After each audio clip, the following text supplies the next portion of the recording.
دن بھر روزہ رکھنا ہے اور سحری اور افطاری بھرپور کرنا ہے. راتوں کی میچز، نائٹ میچز بڑے اچھے لگتے ہیں، لوگ لائٹیں لگاتے ہیں، بڑا مزہ آتا ہے. لوڈو لوگ کھیلتے ہیں پوری پوری رات، تاش کھیلتے ہیں، مزہ آتا ہے. تو چونکہ ہمیں صحیح معنوں میں اس کا ادراک نہیں ہوتا تو ہم اس کو پورا ایک سرپرائز سمجھ لیتے ہیں، بجائے اس کے کہ روحانی ترقی کا ذریعہ بنتا، علمی ترقی کا ذریعہ بنتا، ہم مزید پیچھے چلے جاتے ہیں. اسی طرح پچھلے سال بھی ایک رمضان گزرا تھا، ابھی چند دن بعد انشاءاللہ دوبارہ رمضان آئے گا. تو کیا پچھلا رمضان جب ختم ہو رہا تھا تو ہمیں یہ محسوس ہوا کہ یہاں رمضان بہتر گزارنا تھا لیکن ہم نے صحیح نہیں گزارا؟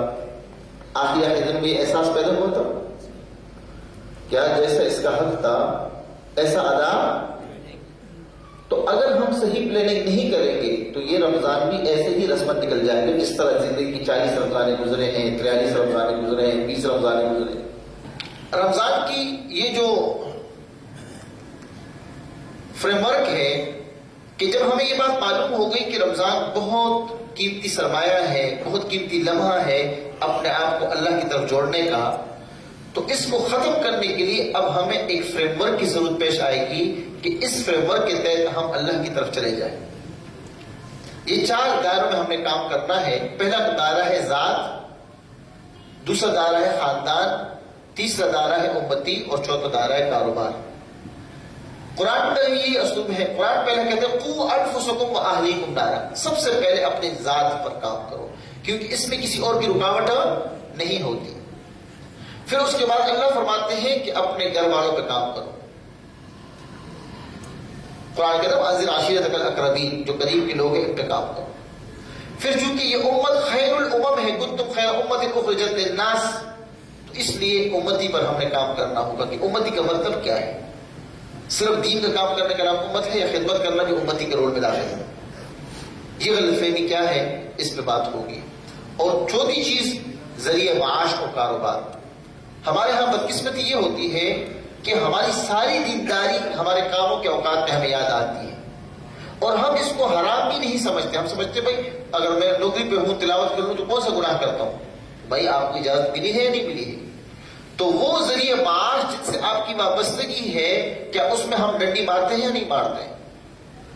شیخ الاسلام صاحب رحمۃ اللہ علیہ نے ویل للمطففین کے تحت لکھا ہے کہ جو لوگ آلو پیاز کے وزن کم کرنے کو تو تدفیف کہتے ہیں، ناپ تول میں کمی کرنا کہتے ہیں، لیکن جس ادارے کو یا جس ملازمت کا آپ عوض لیتے ہو اور اس کے بدلے میں آپ کے خدمات متعین ہوتے ہیں، اگر وہ خدمات آپ صحیح طور پہ انجام نہیں دیتے، یہ بھی ناپ تول کی کمی کے زمرے میں آتا ہے.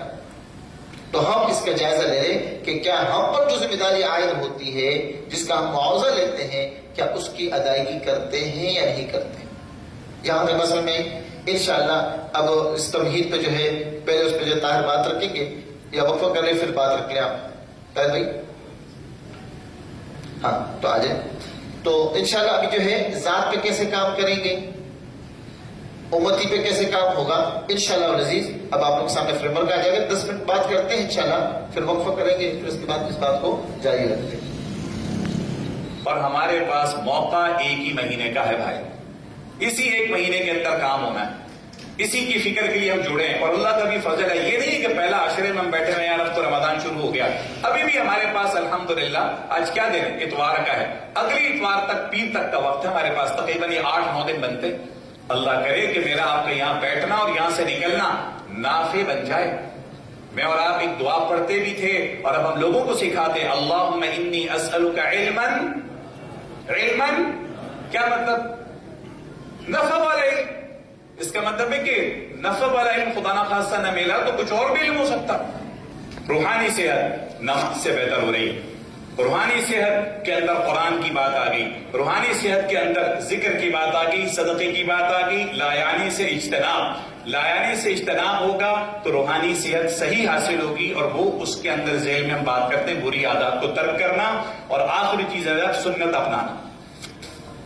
اور یہ کریں گے ہم اپنی ذات سے کام، یہ کریں گے اپنے خاندان کے اندر کام. سب سے پہلے نماز پر آ جائیں. نماز میری بھی درست ہو اور نمازوں کے اندر حسن، نماز کی خوبصورتی میں اضافہ ہو. مثال کے طور پہ ائمہ ہیں، پتہ چلا کہ جناب وہ سحری ختم ہوئی، بیت الخلاء کی حاجات ہیں، بھاگے گئے، چونکہ اکثر جگہ 10 منٹ 12 منٹ 15 منٹ کا وقفہ ہوتا ہے، لمبا وقفہ ہے نہیں.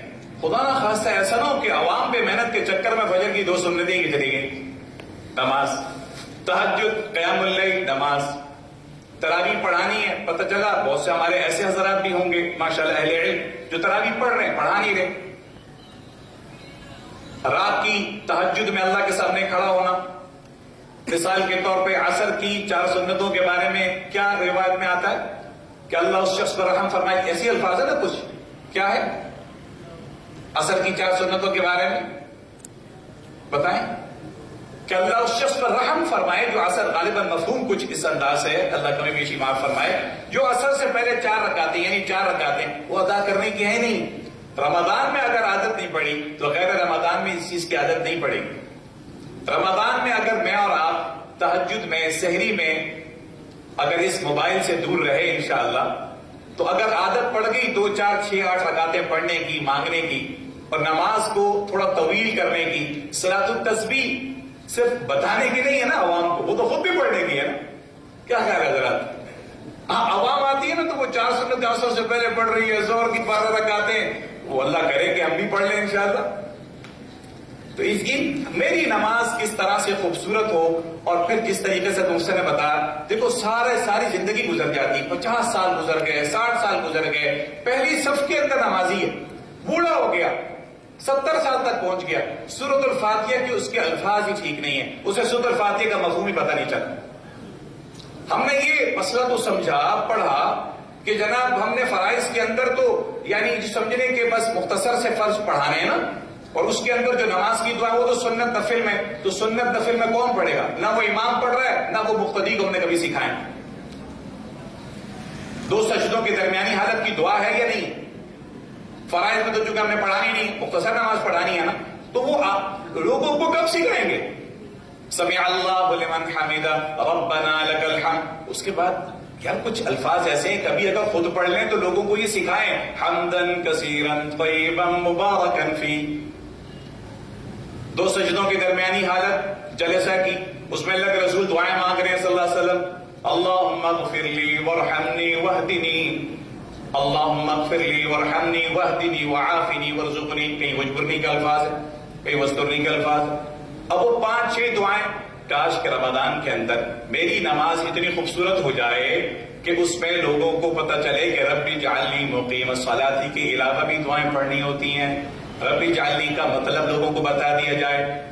ایک مسجد ہے جامعۃ الصدیق پارک لین کے پاس، حضرت مولانا عباد الرحمن عباسی صاحب آئے امام، انہوں نے ایک کام شروع کیا. انہوں نے کہا مسئلہ تو ایسے حل ہوگا نہیں، دروس کے اندر علماء یعنی عوام شریک نہیں ہو رہی اور نماز آ رہی، پبلک آ رہی ہے صرف جمعے کے اندر اور جمعے کے خطبے کے وقت میں آ رہی ہے. انہوں نے کہا ٹھیک ہے, وقت کی انتہائی پابندی جو امام کر لے, جو مسجد کا امام خطیب وقت کی انتہائی پابندی کر لے, اور اس پابندی کے ساتھ انہوں نے کیا کیا کہ 5 منٹ تقریر کو ختم کیا کہ مسئلہ تقریر سے حل نہیں ہو رہا. انہوں نے کیا نماز سے پہلے ایک سبق دینا شروع کیا. جیسے مفسر نے بتایا نا کہ ترجمے اور تفسیر کے ساتھ ساتھ الفاظ کی درستگی کہ چلو بھائی آج 5 آیات پڑھنی ہے, 3 آیات پڑھنی ہے, اس کا پوری لوگ سب تلاوت پڑھیں گے اور زور سے پڑھیں گے. میں ایک جگہ جمعہ پڑھا, حالانکہ پڑھاتا ہوں لیکن اس دن چھٹی تھی کسی پبلک ہالیڈے کی وجہ سے, میں گیا غالباً عید کے جمعے سے. اس میں مولوی صاحب پڑھا رہے تھے, ہاں بھائی آج ہم نے سبق پہ پڑھنا ہے, اقامت شروع ہونے والی ہے, سمع اللہ لمن حمیدہ ربنا لک الحمد. اب عوام پڑھ رہی, میں حیران, میں نے کہا یہ کیا, میں نے کہا استاد جی یہ کیا ہو رہا ہے؟ کہا بھائی الفاظ کیسے درست ہوں گے, جب الفاظ درست کرنے کی کلاس رکھی تو عوام ہے نہیں, عوام صرف جمعے کے اندر مولوی صاحب موجود ہے نماز میں.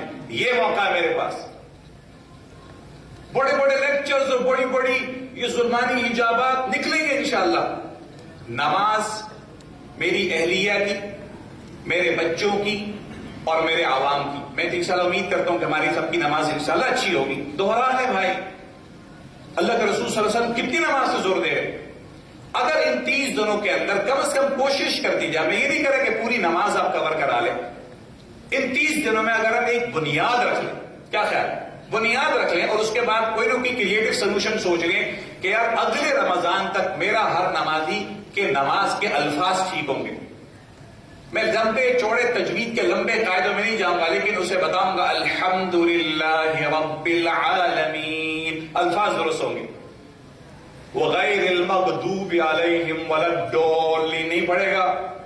یہ کس کی ذمہ داری ہے, میری آپ کی ذمہ داری ہے. ساری زندگی نماز پڑھ رہا ہے, اسے یہ نہیں معلوم سمیع اللہ لمن حمیدہ کا مفہوم کیا, ترجمے کو چھوڑ دو, اسے پتہ ہی نہیں. یا اللہ یہ پروگرام منعقد کرنے والے حضرات کو اس کا اجر عظیم عطا فرما. یا اللہ ان کی اس خیر کو قبول فرما. یا اللہ جو مفتی صاحب نے اور ہمارے استاد صاحب فاروقی صاحب نے یا اللہ جس محنت کے ساتھ یہ ہمیں اتنا وقت دیا, یا اللہ ان کی اس محنت کو بھی قبول فرما, ان کی اس محنت میں مزید برکتیں عطا فرما. وصلی اللہ تعالی علی خیر خلقہ محمد و آلہ و صحبہ اجمعین برحمتک یا ارحم الراحمین.